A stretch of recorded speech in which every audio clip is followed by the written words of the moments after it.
baasanii har'a paartii irratti Abiyyiif Jawaar irratti wal dhabanii jechuudha. Dhimma tokko daangaa tokko walirraa hin qabanu. Jaarsa tokko wajjiniin itti heerumanii hin qabanu. Dhimma paartii jijjiirratan qofaa hadha suuraa gaafa sana iskiriinshoot godhatanii lafa kaa'atan har'a wal gadi baasanii akka hin taanetti walitti qana baabbaranii suuraan taane wajjiniin feesbuuka kanarratti gadhiisaaranii jechuudha. Yeroon taa'ee ilaalu jarri namuma maatii kabajamaarraa dhalatanii namuma an beekuudha jechuudha. Kun maaliif barbaachise? Maaliif akkas ta'amaadha? Maaliif warri jala deemtanii baga goote jettan warri suuraa walitti ergitanii akkas godhe jettanii maqaan taaneen feesbuuka banattanii walirratti waan akkana maxxansaa jirtan kuni maaliif barbaachise? Maaliif keessaan deemtanii wal gorsitanii maaliif waliin satarre? Mee dubartiin tokko akkamitti dubartii tokko akkas gooti yaa jamaa? Dubartiin of eeggadhaa. Wallahi ijoolleen hiriyaan gooddinyoonni koo jechuudha waan baay'ee dubbataartan waan baay'eedhaan maqaana balleessuu deemtan jechuudha. Anaa hiccitii koo lafa kana tumtanii lafa kana qottanii jechuudha taankiif jettiidhaan samii kana baatanii yoo maleekaa Jibriil gaafattan iccitii tamiriin argattanu jechuudha. Kana jala mureen isinitti himaa. Garuu maal isinii jechuun barbaade? Warroonni akka hin taanetti abaluu akka dhahamu akka hin taanetti abaluu akka waamamee tamiriin akka waamamte wanti badaan irratti dalagamu ofii keessanii karaa majeessitan ijoolleen dubartii jechuudha. Ijoolleen durbaa yookaan durbi maaltu jirti miti? Ijoolleen nadhoon of qabadhaa. Nama isinitti taasoftan wajjiniin isin immoo suuraa badaa akkana hin taane akkana hin jedhamne akkana bira jirus quba qabaadhaa jechuudha. An garuu tamirii yoomiyyuu taanan nama isin fokkisiiftu. Yoomiyyuu taanan nama isin fokkisiiftu waan akkanarraa isin hojjettu isin bakka guddaa bakka jawwee akka jawweetti jechuudha. Akka Baqqalaatti akka Hamzaa Booranaatti hayyoota Oromoo akka Baqqalaa Garbaatti akka Jaalmarootti beekamaa ta'e jararraa dubbachuu akka Hacaaluu Hundeessaatti jechuudha. Seenaa gaarii hojjedhee Oromoodhaaf dubbadhee Oromoo bira dhaabbadhee duun barbaada malee wasakittii gad deebitee suuraa walii balleessitu suuraa walii akka hin taanetti gadhiiftu irraa dubbachuufis yeroon qabuun ture. Garuu maqaan keessan ijoollee Jimmaati. Ijoolleen Jimmaa gizeen isiniin jedhu jechuudha. Sila Jimmaan arrabsiti tamiriin jettanii an Jimmaan arrabsee isin beeku hadhas boris isin arrabsu. Garuu nama biraarraa fakkeenya fudhadhaa. Ijoolleen durbaa Jimmaa lana dhiira keessa darbee duraan dhiira siituu laayivii irratti ol baatee tamirii jettee iyyaa olti jechuudha. Kana ofii gaditti ilaaleetan dhiise jechuudha. Maaliif tamiriin dhalaa tokkodha. Dhiirri tokko gaafa maqaa tamiriitiin ol baatee laayivii irra teessee albaatu jechuudha. Ani wallaahi bakka tokkoyyuu ittiin kennine bakka sittiin kennine jechuudha. Nan dhiiseen maaliif jilbaa gadittan ilaale? Jilbaa gad jechuu beektanii faana miilaatiin irra deeme jechuudha caammaadhaan. Maaliif sunetu dhiira taate dhalaarraan dubbattu kaa?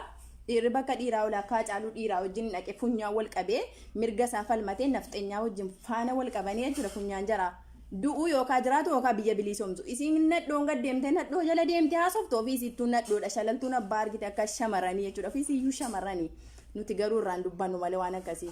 Waan kana taataniif ijoollee durbaa keenya wal fokkisiisaa jirtan. Dhaabbadhaa waggaa meeqa wajjiniin jiraattanii waggaa 5 waggaa 6 wajjiniin viidiyoo kool dubbattanii suuraa akka hin taane walitti ergitanii hamma garuu suuraa sana fuutanii jechuudha. Suuraa sana fuutanii akka hin taane maxxansitanii kenni isin feesbuuka biraa banattanii waan Abiyyiif Jawaar irratti adda baatan qofaadha. Waan namni tokko haqa Oromoo dubbata. Namni tokko maaliif Abiyootiin deeggara? Kana qofaa jechuudha. Waa tokko ofirraa hin qabdan waa tokko waan wal geessanuu hin qabdan mana arabaatti isin jiraachisa biyya jiraatu jechuudha. Ijoolleen goddinyaan lamman hamma wal dhaban biyya jiraatu. Tokko Suudiidha tokko Kuweetar moo Dubaay bakka ta'edha jechuudha. Baay'ee leemiku. Waan kana ta'eef haasaa keessan nan gabaabsa jedhees yaaleen dadhabee erga edaatii hin rafne jechuudha. Haasaa kana gabaabsuudhaa bakka hin dhaqin tokko iyyuu hin jiru. Waan kana ta'eef hin gabaabsinu jettanii erga itti fuftanii of fokkisiisaa jiraattanii maalumaaf barbaachiseedha kun. Isinooti waliif addisii miti waliif haaraa miti nama waggaa meeqa wal duukaa haasa'uudha. Maaliif wal gaafattanii maa kana goote? Maaliif akkasina irratti raawwatta? Maaliif kana na goote jettanii yoo wal gaafattanii afaanitti isin citamoo? Maalumatu isinitti dhufa laanni isin as baatanii miidiyaa irratti haati keessan abbaan keessan isin arginan maal isiniin jedha? Gadheen bichaan hin balleessaarti suuraa keenya inni akkana baabbaraarti waan barbaadde fuula keenya qofa geessitee qaama namaarra kaa'aa jirti jechuudha. Inni akkana namni barate hundinuu beekee qaata tuffatee dhiiseera. Garuu inni isin akka nama dhiiraa wajjin suuraa ka'eetti jechuudha. Viidiyoo koolii dhiiraa wajjiniin guruppiin adda addaa hidhamee hin dubbatama dhugaadha. Guruppiin hidhamee hin dubbatama garuu sana keessa silas hin jiru. Alhamdulillah viidiyoo koolii jedhamtu kan akkasumatti hin jibbaa nama duukaan dhalaa tokko duukayyuu naasa'u tamiriin akka tamirii taatee jiraatti jechuudha. Laayivii dhumarratti of agarsiiftee dubbatti malee hin barbaaddu akkanaa jechuudha. yoo kaasanis immoo rakkoon qabu akkanaa yoo gadhiifame nama baay'ee wajjiniini. Garuu jechuudha namni hundinuu wal kaasas akkana guruppii danuu keessa turtanii wajjiniin wal suuraa kana caalu wal kaasuun keessan hin mala. Waliin fokkisiisinaa dhaabbadhaa hin bareedu. Isinirraan bareedu wallaahi laazim baay'ee tokko fokkisa jechuudha. Baay'ee fokkisa. Isin garuu waan bareedu seetanii abaluun maali yoo nama sodaadhiiftan rabbiin fuuldura keessanitti boritti deemuudhaa teessanii sodaattanuu. Silayyuu as baanee suuraa keenya gadhiisuu nu laayivii dubbachuun akka haraama ta'eoti hin beekna. Warroonni qullaa keessan immoo akkasitti akka hin taanetti jechuudha. Mataa qullaa waan hin barbaanne bira keessanii waan hin taane bira keessanii wal gadhiiftan kun ofirratti rabbiin sodaadhaa jechuudha. Rabbiin ofirratti ilaalaa gadheen bichaan keessatti ani ijoollee Jimmaa maqaa dhahee hin beeku. Har'as boris ijoolleen Jimmaa jechuun ana ijoollee Jimmaa keessa sabboontittiin sabboontonni qaqqaaliin jechuudha. Sanyiin Tamirii, sanyiin Raayyaa Abbaa Macaa, ilmaan Abbaa Jifaar baay'ee jiran ilmaan Abiyootituun hin ta'in jechuudha. Ijoolleen an kuulloo jedhee yeroo baay'ee asirratti waamu warra sammuun keessan bareechee hin yaanne jechuudha. Warra akkasiitiin kuulloon jedha. Warri immoo Tamiriin maaliif kuulloo jettee Jimmaan jettan an Jimmaan biran buufne gaafa Jimmaan guutuu jedhe kottaa na gaafadha. Kuulloodhaan immoo isin hin falmattan. Isin uummanni Jimmaa kuulloof hin falmattan. Kuulloodhaan namni dallane dabuubii ka'ee jechuudha. Biyya kuullooti kutaa kuulloo keessaa ka'ee dhufee nattaa dallanu. Isin warran kuulloo isiniin jedhee maqaa keessan maxxansee isin arrabsu warra dabuubii Jimma keessatti dhufanii buna funaanuu mana abbaa kootii xiqqee abbaa kootii keessatti wal horanii achi suuraa Tamirii harkaa nyaatanii harkaa dhuganii kaan suuraa Tamirii balleessan Tamirii irratti olola oofan kuulloon jedhaa boris. Waanuma fiddan nu ilaalame kuulloodha jarri. Nam beeka kayaanii buna funaanuu dhufanii biyya nu wajjiniin biyya falmatu nu wajjiniin jechuudha. Nurratti biyya kan keenya qabu barbaadu jechuudha. Kanaaf warra akkasiitiin kuulloo jenne jechuudha. Abbaa fedhe yoo ta'e Oromoo kutaa biraattis nan hima. Kuulloon Jimma keessatti buna funaanuu dhufte jaanjaroon kuulloon baay'eedha. Isi akkasii arrabsaa garuu Jimmaan jedhina Jimmaa biran boosina. Kuulloo Jimma keessatti dhalatte yoo ta'an namni sin gaafatu hin jiru. Maaliif jarata afaan badaa jaratu nama xiqqeessee ofis xiqqeessaa jira of kabajanii taa'uu didanii. Kanaaf waan kana ta'eef yusurii yoo na dhaggeeffataa jiraatte invaayitiin si godhaa yaada kan keessatti haasa'uu dandeessaa. Fatuunis illee akkasuma yoo jiraattan yusii waan toora irra jirtu natti fakkaata na dhaggeeffataa natti hin fakkaatu malee invaayitii ergadhaatii yaada keessan hagabaabbatu karuma kanaan maaliif amma yusii jechuun baay'ee naaf gooddinyaadha waliin turree jechuudha. Nama suuraa namaallee baasus miti nama iccitii nama baasus miti jechuudha. Wajjin nyaadha wajjin dhugaa bakka tokko wajjin jiraadha jechuudha. Argeen beekan nama baay'eedhaanis walloltee waggaa 2 waggaa 3 ittiin ooddee suuraa akkasumatti qabdee eegdee fi jechuudha. Gaafa nagaatti taate itti deebistee jennaan baay'ee si dinqifanna turre. Nama akkasitti nama fokkisiisuu mitidha siin jechuudha. Waan kana ta'eef irraa of eeggadhaa hin bareedu diinni isinitti kolfaara. Ijoolleen Jimmaa ijoollee Arsiirraa rabbi afuura ittiin godhini jechuudha. Rabbi jattiin godhini ijoollee Arsiirraa ijoollee Shawaarraa ijoollee Wallaggaarraa ijoollee kutaa Oromiyaarraa fakkeenya fudhadhaa walitti garagaltanii wal nyaachuu dhiisaa wal xiqqeessuu dhiisaa isinirraa bareedaan jiru. Abiyyiin keessan hinuma kufaa hinuma du'a jechuudha. Yoo kufuu dhiise illee hin du'a. Du'a jechuun anarras isinirras abiyyirras jira. Eenyuun numa du'a namni asirratti hafu hin jiru. Waan kana ta'eef bor namichi kun du'ee jennaan bakka itti galtan haqa saba keessanii kana owwaaltanii jechuudha. Dhiiga ilmaan Oromoo owwaaltanii haqa hayyoota keenyaa owwaaltanii lubbuu hacee akkanatti akka qaldiitti dhabne jechuudha. Akka qaldiitti hacaaluu nu jala ajjeesisiisanii akka qaldiitti illee deebi'anii owwaalanii owwaalaan isaallee hamma yoowwanaallee jechuudha. Haqni hacaaluu namni isaa ajjeeseef xiyyiitiin inni ittiin du'e hin baramne doktorri isa marammare hin baramne wanti tokko hin baramne amma wanaa isallee tuffatanii sobanii siidaa ijaaruu sobanii birrii maatii hacaaluutii kennu waa tokko akkasitti dhoskan irra diddibanii maatiin hacaaluu naaf ajjeesaa dhugaa nuu baasaa jedhee hin baafne jechuudha. Sobanii siluma jarri kana godhanii jawaariin hidhuudhaa fi kan jawaarillee akkasitti wanta gadi baasan dhabanii shororkeessaa jedhaa jiranii. Kanas Oromoon hin fudhatu Oromoon ittuma fufaa qabsoon isaa jechuudha. Isin immoo warri haqa Oromoo kana hunda dhoskaa abiyoota jettan abiyoota dheengada dhufee bar jimmummaan eessa dhaqe Oromummaan eessa dhaqe abiyootiin kaleessa waggaa 2 waggaa 3 dura ani hin beeku. Gaafuma dhufee dalgeetti ol bahuun isa bare malee jechuudha. Wallaahi abiyoot keessan hin beeku. Oromoo duraan beektan itti dhalattan sanaaf kabaja godhaa. Kabaja godhaa warroonni nama basaastan warroonni maqaan taane namarra keessan abaluu nu ajjeesuu fi abaluu nu hidhuu fi warri faajettanii maqaa keenya maxxansitan nu akkamitti sin ajjeemna akkamitti siniina mootummaa nafteenyaa duukan jiru sintu mootummaa nafteenyaa duuka jira sintuyyuu mootummaaf dubbata sintu mootummaa wajjin nu hidha malee nu eenyu wajjin jirraa sin ajjeefnaa sin hiina nuti rabbiin isinitti kadhanna jechuudha akka namichi sun achirraa gadi bu'uutti. Namoonni invaayitii ergataa jirtan invaayitii ba'aatii natti ergadhaa yaada kanarratti yaadaan nama mormuuf na falmuu danda'u jechuudha. Warri kaan silaa arraba malee warri qawusiin mataa hin qabne yaadaan nama falmuu sin beektu nama amansiisuu yookaan namarraa amanuu hin beektu warri nama arrabsitan deebii isiniif hin qabu jechuudha. Maaliif ani Tamirii jechuun nama akkanaati oromtittiidha ofiin hin boona gara hundaan nama ofitti boonudha waan ta'eef alhamdulillaahi gadhee wajjin gaddeebi'ee jedhe Abiyyiin ashaaggireen jechuudha. Haasaa isaa keessaa waan kana nan fudhadha isa deeggaruu dhiisus. Gaafa lafatti maaltu bokkaan roobnaan wal fixxu jedhe uummoon immoo arraagessi immoo mukarra taa'ee ilaala jaraa wajjin dhoqqee bukeessee karaa hin saaquu fi karaan tolchuu fi jedhe.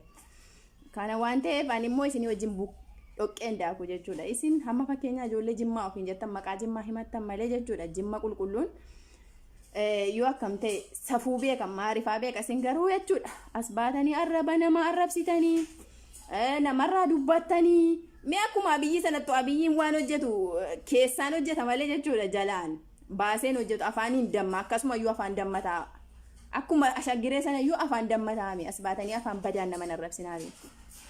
Garuu immoo arrabsitan jennee suuraa keenya balleessitan jennee waan tokko nurratti dalagaartan jennee hamma ruuyin keenya baatutti haqa Oromoorraa akka dudubbattiin deebine beekuu qabdan of hin dadhabsiisina.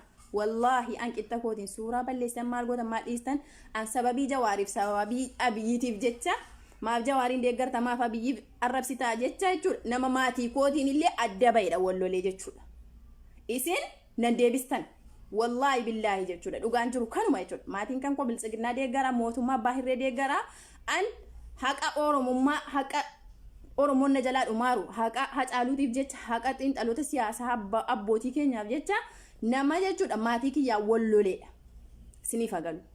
Isin immoo arrabni keessan maal keessan nama itti na deebisu miti Abiyootitti. Abiyooti wajjin garagalaa yoo barbaadan jechuudha. Kanadha. Kanaaf ani maatii koo harkaayis baheera. Maatiin koo hanga waggaa 8 waggaa 10 olitti malee gaditti malee wanti narraa gaafatamu tokko hin jiru jechuudha. Badii kootiif rabbiin birattis kan na gaafatus badiidhuma kootiin ittiin gaafatama. Nama birattis badii kootiif hin adabama malee warri maatii kee irratti akkas goona maaloo kee irratti akkas goona jettu anatu samiitti si dha'e. Maatiin kee yaa ofiifuu mootummaa gabroonfataa jala jira ofiifuyyuu bilisoomne maatiin kan koo jechuudha. Kanaaf anaqa kan koo nan falmadha. Invaayintii mee nama erga taartanu yoo isinii seeneef nan ilaala. Baabaa ergadhaan irratti mul'atu amma ergislaan irratti mul'ataa ture amma immoo mul'ataa hin jiru jechuudha.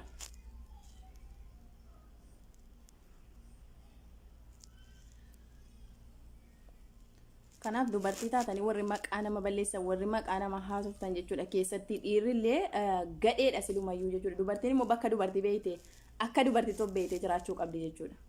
Maaliif biyya Arabaa keessatti hunda haala keeyyuu kaameeraa si qabuu dide malee jechuudha. Shallummaan isa jechuudha tokko keessaa nama 100 keessaa nama 5 nama 6 jechuudha namni qulqulluun. Okay? Kaameeraa sin qabiniif malee gadi sin baafne malee hundi haala keetu shalleedha jechuudha. Nati abaluu shalleedha abaluu akkas jettee maqaa namaa olii gadi deemte haasoftu jechuudha. Samiitti sin dhoofne nuti waa'ee siyaasaarraa dubbannaa isin warri sammuu hin qabne waa'ee shallummaarraa dubbattu waa'ee biraarraa haasoftu nuti waa'ee gootaa haasofna isin garuu kara deemtuun akkasiisiin maaliif yaadaan dandeessanii nama mo'attanu kaa mataan qabdanu akkamitti isin waa'ee shallummaa waa'ee biraarraa dubbattu jechuudha. Dubbattanii dhiistanii isinitti guurree miti boo. Wallahi lazim namni waa'ee Abiyyiitti arraba sodaatee deebi'u jira seetanii dabaa'ee rabbitti boo. Dhuma dubbiiti isinitti meera maatii kiyyaa nama walloleedhaan sababii Abiyyii deeggaruuti.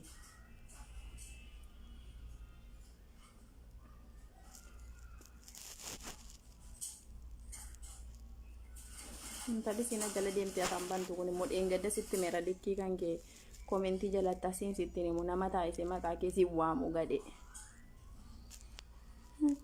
Dhiifama shukriyaa haadha Oromoo wallahi maaliif gizee namni jara arrabsu jaallatee miti kan namni jara arrabsu bargadhee gizee namni karaa nagaatti dubbatu jechuudha afaan hin taane dubbatti beektaa sareen hundaa miti hundan arrabsu man wallahi sanyii Jimmaa Abbaa Jifaar ilmaan Abbaa Jifaar jechuudha.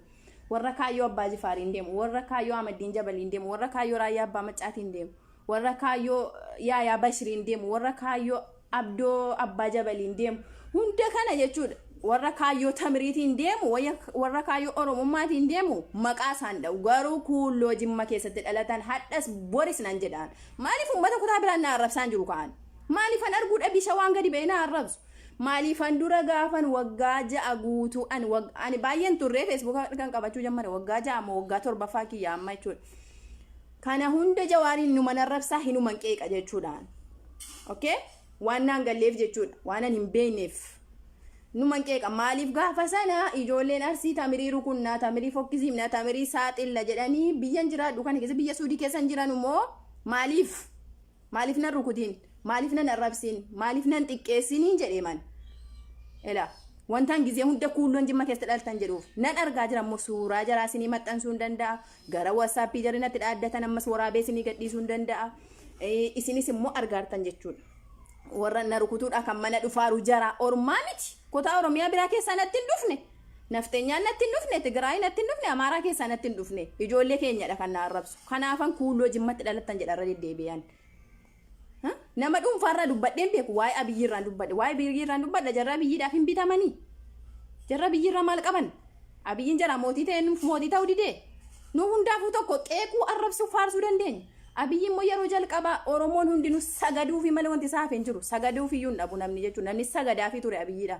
oromoon kutaa 11 hundi isaa abiyyiidhaaf salaatuu malee wanti isaaf hin jiru namni tiishertii isaa 4-5 hin bitatin hin jiru namni gaalan qaliniif namni hoolaan qaliniif hin jiru ilma abbaa gadaa jedhee jechuudha gaafa ni sobe hayyoota keenya olii gadi deeme biyyatti fidee galchee akka jarri oromoodha sagalee hin taaneef biyya alaa ta'anii akka jarri oromoon biliisumsineef meeshaa jaraa gaafa irraa guuree gaafa hidhaa jaraa irraa guuree sobee jechuudha nuti oromoo keenya biyyatti nu deebise oromoota abbaa biyyaa ta'e jennee gammadaa turre jechuudha inni hidhuufi lakkaa inni hidhuufi jechuudha waan kana ta'eef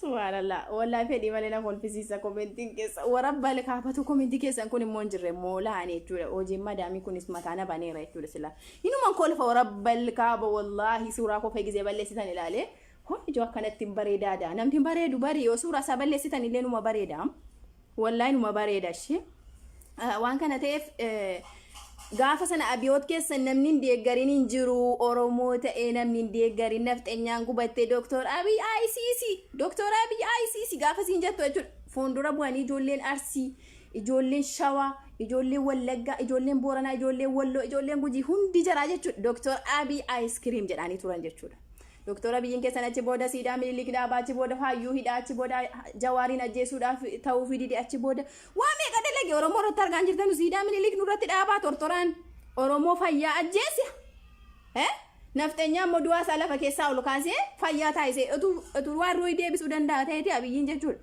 fideeti ruuyi illeetti deebisaa jira jechuudha mililikiin akka ni deebi'ee nu fixutti yeroo tokko immoo irraan dubbadha jedheen irraan fadhe ijoolleen keenya namni tokko jechuudha ijoolleen maqaa jimmaa baattanii minilik goota keessan jettanii arsii arrabsaa turtan jechuudha harargeef arsii arrabsaa turtan minilik gootaa miti oromoo hunda birattuu gootaa miti diqqaalaadha sareedha malee jechuudha bineensa malee minilik gootaa miti tole waan kana ta'eef jechuudha of wallaalummaa keessan jechuudha waadanuu keessa nama geessitan akka namni waadanuu haasa'e biyya ofiitiin walitti bu'u akka namni kabaja dhabu nama gochuuf cinqamtan isin garuu jechuudha hin dubbannu barri kun immoo darbeennaan oromoon abbaa biyyaa ta'e jennaan jechuudha tokkoon seenaa keessan durirraa hanga har'aatti jechuudha seenaa hundayyuu qoradhee beekaan amma jechuudha hunda sanan dubbadha jechuudha abbootii keessan irraa ta'e haadholii keessan irraa ta'e jechuudha abbaa fedhe irraa dubbachuuf hin ta'a seenaa keessan jechuudha isa sin ammaas baatanii nuti sanyii mootiitiin nu ekkesi maaltu mootii sin godhe yoo mootii taatan meemee maal biyyaa gootan mootii jechuun nama biyyaa waa godheedha nuti mootiidha kan jennu yoo biyya keenya jijjiirre yoo oromoo jijjiirreedha oromoo nyaatanii nuti mootiidha oromoo fixanii nuti mootiidha jechuun maa inni haaltu mootii sin godhe oromoon hundi isaatu mootiidha oromoon kutaa fedhe mootiidha na biratti atarsiitti akkas taata maal rakkoo qaba arsiin namaa miti arsiin isin caalaama maal rakkoo qaba tayyee waa'ee qabsootiif waa'ee arsii waa'ee shawaa waa'ee wallaggaa maaltu walitti fide jawaar kan arsii qofaa kan oromoo hundaati waan hin jawaariin deeggareedha afaan arsiittiin kenname egaa arsiititti akkasitti ta'e arsiititti maal ta'a baga sho yoo dandeesse yaadaan na mormi yoo dandeesse yaadaan na amansiisi malee waan biraa keessa galteen dubbatiin fokkattuun bichaan jechuudha fokkattuun ani hacaaluu irratti jechuudha abbaa koo haadha koo maan ta'in jechuudha abbaa koo haadha koo maan ta'in hin barbaadu dhugaa rabbiiti immoo jechuudha wallaahi laazim eenyu nuunu beeka warri biyya keessaa basaasaaran kunis ijoolleen ollaa kootis namni beekan jiranii maatii koos jechuudha hanga yoowwana abiyyiin hin gabroonfataara haqa biyyi haqa jawaar haqa hacaalulli haqa oromoolle ammallee barre jarri OBN miidiyaa boqqolloo laalaa oolanii waan kana ta'eef abiyoot hin deeggaruan jechuudha abiyootiin isin arraba keessaniin sodaadhee deeggaruu miti komentii keessan sodaadhee deeggaruu miti jechuudha abiyootii yoomiyyuu hin deeggaru bakka yoo inni warqii biyya Oromiyaatti jechuudha warqii irra Oromoo yoo deemsise hin deeggaruun daggala takka zabanaa biyoot keessa Jawaartii dhame moo zabanaa biyoot keessa Hacaaluu nu jalaa du'e moo namni Hacaaluu gadiyyuu hin duune toleesh hin ajjeefne hin ajennuga maaliif akkasitti qabbarame Hacaaluun maaliif amma yoo wana haqni isaa waliin bayin baangaalii hamma baangaaliin geessan maal fiddan ta'eef hamma baangaaliin geessan jechuudha maqaa baangaalii lafan keessan baangaalii biratti na argitanii silumayyuu jechuudha namni gaafa yaadaan nama mo'uu dadhabee namni nama arrabsu yaa gaariin jedhu gaafa yaadaan nama mo'uu dadhabde ijoolleen keenya likiskisiin tokko maal gooti iccitii kee qabnaam iccitii kee gadi baafna waan namni hin qabne qabaa fidii gadi baasika wallaahi laazima afaan nama balleessime waan namni hin qabne qabdii tamiriin wayyoo fidii gadi baasin ilaalla guyyaa lama guyyaa sadii qofa kolfame olii gadi oofame torbii tokko yoo jabaate jechuudha achi booda maaf ishee iccitii meeqa gadi ba'e maa iccitiin fofokkataa meeqa gadi ba'e namni fajjeese jira iccitii koo gadi ba'e namni dur Jawaariin deeggaru Abiyyiitti dhiise deebi'eeraa hin deebin iccitii koo gadi ba'e namni eegasii Abiyyii deeggaru Jawaaritti deebi'eeraa hin deebin ila barumsa fudhaa kanarraa ofin rakkisina rabbirraa ba'aa namarraan bahina suuraa koo balleeffamee namni siyaasa isaan jijjiiru namanna arrabseedhe siyaasa isaan jijjiiru hamma ruuyi isaatti dhabutti namni haqa haasa'u silumaa hirruu guutamaa hin fokkisiifamaa hin ajjeefamaa haquma isaarra deema malee jechuudha waan akkanaa sodaachisuudhaan duubatti namni deebi'u hin jiru. Kanaaf waa'ee dhukkubaa Abdussee irraa immoo Abdussee kan dhukkubee rabbii fi isa tokkicha beeka jechuudha nuti waan irraa beenu tokko hin qabnu. Abdusseen Abiyyi isa deeggaru Jawaari isa deeggaru ilmoo sabaati Abdussee jechuun Oromoo keenya jechuudha waan kana ta'eef Abdussee irratti holulla dhaabuu sadiifnu. Warroonni tokko immoo otoo diina qabdan utuu maal taatan jechuudha yoo isin dhukkube maali min tashfaa kana namni ji'a lama keessaa ji'a sadii keessaa tun dhaqnee jira annan naqaan maaliif yeroo na dhukkube nan naqa min tashfaa dhaqee bulu koosi fudhadhaa manaa kimi dhaqee yoo mataan kun na dhukkube yoo qufaan naqabe yeroo hunda sawwaree of gadhiisuun qabaan diina meeqa jira namni numa dhukkubsata gadi niisina suuraa keessan nurra achi booda ajandaan godhatina namni numa dhukkubsata jechuudha achumatti fixadhaa rabbiin kadhadhaati. Kanaaf warroonni wal fokkisiisaa jirtan hundi keessan hayyoonni namni narra beektan jechuudha. Anaani ijoolleen bari gana tuffatti akka nama guddaa ta'e illee atuun tala koollee arganu haasaan koollee akkasittetu bareedu uffannaan koollee akkasittetu bareedu anillee akkasittetu bareedu ijoollee ko babbareedduu kanallee tuun qabu na tuffatti jechuudha. Kan tuffatantu nama tuffatti jibbo nama dhaala jedhama mitiilee jibbo nama dhaala maaltullee nama caalaa jedhani waan kana ta'eef tish abiyootiin irra kaatte lawaan isin haasoftu nama abiyootiin irra kaatu afaan gaarii naasoftanuu isin namni abiyootiin porfaayilii irraa qabdan wallaahi amma feesbuuka ko addisii irratti wallaahi billaahi suuraa keessan wala sanyii mootii jettan wala abiyootiin irra kaattan wala abbaa fedhe irra kaattan aan irra galeetan porfaayilii keessan ilaalee jala isaa ilaaleetan aadii deebisaa jechuudha maaliif afaan ajattan ka arraba keessantu dheeraa sii kee duuba sana ga'a isiniin deebisu anaadii maaleesh achumatti gaafasin akka Oromoo kutaa biraatti yaadu maal Oromoon kutaa biraa keessa amma namna biyyi deeggaru jira la Arsii keessa jira Shawaa keessa Baalee keessa bakka fedhe keessa jira namnas deebi'aati maafa biyyi deeggarta nama sana ajandaa godhatee irraa dubbatu jira ati maaliif jimmatti dhalatte maaliif biyyi jibbiti hundi sii kanuma qofaatu atoo nama mootummaa deeggaru jechuun nama qalbii miti maaf nama dhuunfaarraa dubbatta imammaan tokko faan immoo jechuudha dheengadda ol ba'anii Rabbi wallahi silaan kolfaa jechuudha maaliif yeroo kolfaatee miti waan hunda kana iyyuu bullee kolfina yookaan galgala irbaata nyaadhee keetaniin kolfaa jechuudha mammaan tokko dheengadda liibii irra ol ba'anii jechuudha tamiriin akkasii tamiriinatu beeka tamirii dhugaa rabbii mammaa sana wajjin qaamaan wal argeera waan isin sobuun qabu yaa Oromoo an dhuguman dubbadha isiin garuu jechuudha nama arrabsuudhaaf nama rabbis jibbee safuus wallaaltee rabbiin sodaa wallaaltee maalis wallaaltee jirti siin jechuudha tasfaa kutattee jirti waan ta'eef waan baay'ee dubbatti imammaan sun liivii irraa baanii tamiriin akkas taati tamirii waa isin jettee dubbattu maali liivii irratti bakka namni akka kootii safuu qabuun dubbatu waan isin dubbattu kan dubbattee fittee tamirii namallee arrabsuun beektu anatu eegasii nama dhaqee arrabsaa fi akkasii naan jette imammaan kun dhugaa rabbii guyyaa tokko mana kiyya dhufanii jechuudha.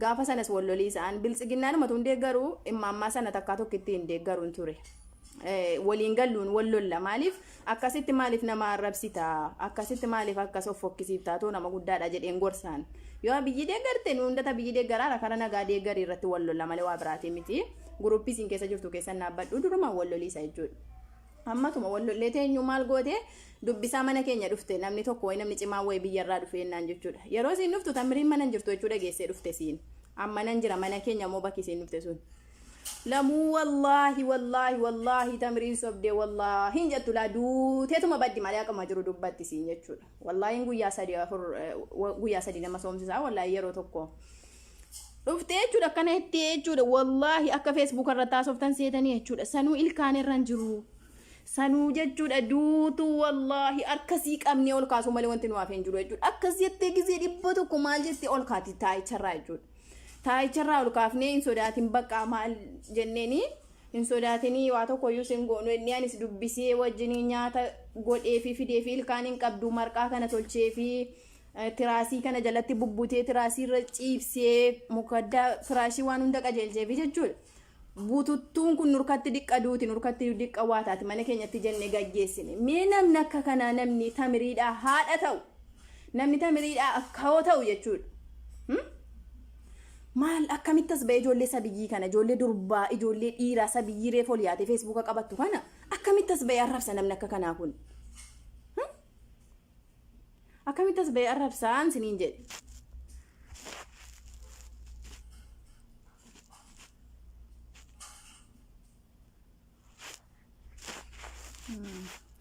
namni tokko komentiin taane barreesse anaan ta'e nama biraatiin ta'e hin beeku nama ana waan akkasii jedhu jedhee yaadu garuu barri jijjiirameera barri qaataa erga gadaan dhiifame mallee maalii ansi jalaa miidhame jedhe kaa jawwee kootiin እና akkasittiin siniin jedhe gaa wallaahi niitii kan akkasitti kabajeen galche maaliif biltsiginnaan giseen jedhullee hundaa miti nafxeenyaan harkumarraa nama nyaatti harkuma nyaatti deebite nyaatti isa jedhanuudhaaf maqaa koo dubbatti malee qaallittiin sun jechuudha ani si waan barbaadetu gochuuti gaafa sanas nama danuuti si barbaada nama meeqa qaawwaan si barbaada anillee mataa kooti si barbaadaan ture nama siin dubbisuu dhufte kanatu nama guddaadha namni kunillee na dhowwee dhiise naan hin dhiise malee jechuudha isiin garuu hamma liivii irrattas baatee jechuudha afaan baddee yaa jamaa utuu dhiira tokko taate haa jettu sanuu immaammaan gosii kana guddattu sanuu nadhoo taatee kaate jechuudha akkamitti liivii irra as baate waan akkanaa dubbattiidhaan kan na dhibu wallaahi laasin rabbii dhumti awwal shayyaa jarana haklaaqa keessan tolchee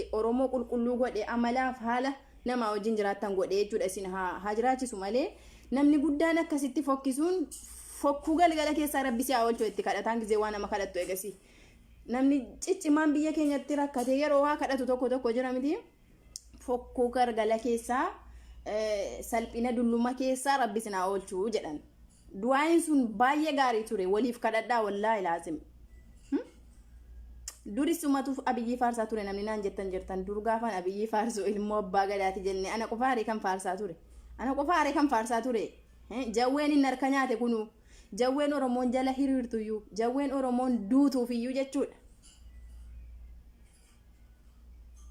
jawween oromoon duutuufiyyuu jechuudha abiyyii kana faarsaa ture jechuudha barcuma jalatti eegaa ture nuti abiyyiidhaaf raddaatiidha inni shufeeriidha waan inni dabee hunda isaa qajeelchaa fi jala deemna jedhaa ture tamirii qofaa miti kana kan faarsaa ture abiyyii jechuudha gaafa inni ilmaan abbaa gadaati jedhamee waamamu hunduma keenya faarsaa ture dhaamsa koo goolabuuf hin deema garuu abiraarraa dubbachuun dhufee koomentii keessa yeroo laale wanta biraa keessa nagalchaa ijoollee lama wal lolanii jiran sana irraa antini jedha warri immoo tamiriin jimmaan arrabsitee jettanii gara keessaatiin dhuftanii na gaafattan warri immoo jimmarraa gadi bu'ii naan jettu yeroo baay'ee jechuudha amma qaa jimmaa dhaheen beeku maaliifan jimmaa jedhala tokkoffaani jimmaa jechuun kutaa oromiyaa keessatti kan argamtudha jechuudha kutaa amaaraa keessatti miti jimma jedhe akkamittiin arrabsaan otuma namni badaanuu keessa jiraate abeeluttiin jimma keessatti dhalatte sun hin jedha malee jimmaa jedhee wanta irraa dubbadhu hin jiru an nama beektuudha nama hayyuudha jechuudha jimma jechuun immoo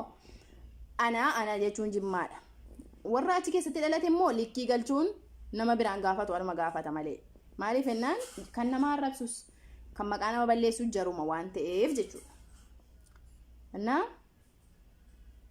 Kanaafi ani jimmaan hin arrabsine warri jimmaan jettan eddeen jimmaan itti jedhe liivii irra baheen arrabsitee bakka itti arrabse warroota feesbuuka maqaa kootiin immoo banatanii feesbuuka maqaa kootiin jiru anas irratti fidee liinkii isaas ni gadhiisaan jira jechuudha. Feesbuukiin Tamirii Sanyaa Caaluu Hundeessaa jedhamu kaleessa malee dheengadee yookaan guyyaa 3 guyyaa 4 banameera jechuudha. Namarraa fuudhame inni maqaan itti jijjiirame malee. Fidee asirratti liinkii isaas ni ergaan jira. Maqaan kan biraa Tamirii Sanyaa Caaluu Hundeessaa jedhu wanta biraa maxxansaa oolu na fokkaatee suuraa ijoollee kooti suuraa koo maxxanfatee waan maxxanse geesse kooppii godhee maxxansee sin arrabsu kutaa Oromoo Jimmaa arrabsu kutaa Oromoo Arsii arrabsu koomiti an Arsiis Jimmas anaaf tokkodha hamma qubni harkaa wal caalu tokkollee waliin caalanu Arsiif Jimma jechuudha. Tokko ana Oromummaa jaraa qofaan eeywa Arsiitti galtee Arsii akkas taate warrinaan jettan immoo Arsii abbaa fedhe caalan jaalladha jechuudha. Maaliif jaallattee jedhaa na gaafadha. Yoo gandummaaf ta'e Jawaar biyya Arsii keessatti dhalate. Jawaariin immoo Arsii keessatti dhalatu malee Oromoo hundaaf dhalate Oromoo hunda jaallata jechuudha. Isiniif hagalume gurra keessan keessaa massaa jechuudha. Jawaarii sana nan arrabsa nan xiqqeessa suuraa isaan garagalcha waan hin fedhe jedheen arrabsa. Ayyee isinis argitanii itti muddinaan jedhaa turtan jechuudha. Gadhoonni bichaan. Jawaarii sana utuun arrabsu ijoolleen Jimmaa namnaariidhaan na rukutan jiran jechuudha. Waggaa arfanadhaatu abiyoot keessan kun hin dhufin. Isin reefa abiyoot irratti Jawaariif abiyyiyyuu adda baaftanii bartanii jechuudha. Ayyee Jawaarii sana gaafan akka kana arrabsaa oolu maaliif ijoolleen Arsii nan arrabsiniidhaan wantan Arsii jaalladhee jara kabajee bakka guddaa jara kaa'eef biyya jaraa keessa dhalatee maaliif sababiin Jawaariin arrabsuu fi gaafan imbaasii Jiddaa walgahii dhaqu gaafan sargii hiriyoota kootii dhaqu gaafa walgahii adda addaa dhaqu maaliif Arsiin nan dhahini maanan barbaadini maamana koon dhufini manan keessa jiraataa ture anadha waggaa 5ffaadha Jidda keessatti jechuudha. Hunda mana kiyya beekaa maaf nan dhahin maanan barbaadin. Tole nama dhuunfaarraa ammoo yoon dubbadhe amma fakkeenya ijoollee Jimmaa maqaa nama tokko qabadhe liivii baay'ee beeku jechuudha. Jarri kumaataman na arrabsaan tokkittii kooti laa argataniitu jechuudha. Jara akkasiitiin nan kulloon Jimmaa keessa dhalattee jedha jechuudha. Warra hunda kaan hin dhoofne. Gaafa sana nama dhuunfaarraa dubbachuu yoo ta'e immoo Zaaraa sabboontuu Oromoo yookaan Zaaraa sanyii Oromoo beekamtuu san akka nama tokkootti hin arrabsiniyaan jechuudha. Arrabsee laayivii dirasii bahee peejii qeerroo guumaarkaa fudhee gaafa sana hundinuu abiyyi deeggarra jechuudha. Sababii abiyyi irratti. Arrabsee namummaa gadi godhee jechuudha. Rabbinaaf fadhiisu. Arraba sanatti natu qaanfata amma jechuudha. Isii miti. Isii waan Oromoo qulqulluu waan keessi isii qulqulluu ta'eef deebitee nagaanaa wajjin taate hamma na jajjabeessiti hamilee naaf taati jechuudha. Yaani maaliif gaafa sana nama dhuunfaas yoo ta'e Zaaraarraa dubbataan ture ijoolleen Arsii maafas bahanii nan arrabsiin. Maana najjeesiin gaafan Jawaariin arrabsu gaafan Zaaraa sana akkas arrabsu. Mee kanaaf jedhaan natti maame. Kanaaf Arsiin abbaa fedhe caalaa nan jaalladhaan nan kabajaan nama sammuudhaan fagooti nama Oromoodhaaf dhiiguudha. Nama Oromoo ajjeesuu miti nama Oromoof duudha malee jarri jechuudha. Kana jala kuteetan isinitti hima jechuudha. Kanaaf ijoolleen keenya jechuudha wanti jarri barbaadan si xiqqeessu otuu danda'anii si ajjeesu otuu danda'anii si arrabsu maaliif barbaachise goon waan argeeffan jedhaa jira kan na dha'u mana dhufes jaruma kan suuraa koo balleessu jaruma kan iccitii barbaade maxxansa jedhee halkanii guyyaa lafa kana tum kan birriidhaan kaffalee bituudha iccitii Tamirii barbaadu jaruma waan argee hundaan ragaa wajjin isin fida jechuudha. Maaliif barbaachise kun maaliif nama biraarraa fakkeenya fudhanne Tamirii maaliif dandeesse Jawaariin hin deeggartuudha akka barbaadde arrafamti nan deeggara fedhu jinni adeeggaru fedhu mukaa adeeggaru fedhu nama adeeggaru mirga kootiyaan jalqabas waan kana isinitti mirga gaafan bilisiginnaa keessa jiru Abduseen gara Jawaar gaafa ni dhaqe abbaan barbaade gaafa ni gara Jawaar dhaqe Jaafar Abdallaatii fi qeerroo guumaa kanarratti intini jedhama gisee sana maammee irratti jechuudha. Dhiisaa ijoolleen kun keenya bakka barbaadan dhaqanii adeeggaranu isin immoo gidduu buutanii ijoollee kana nurraa akka jala fagaatuun godhina suutaan as deeffannaa guruppii siinee jechuudha. Irra caalaan keessan na beekan jechuudha. Dhufee giseen dubbadhee ijoollee sana arrabsinaa jedhu feesbuuka koo irratti suuraa keenyas walitti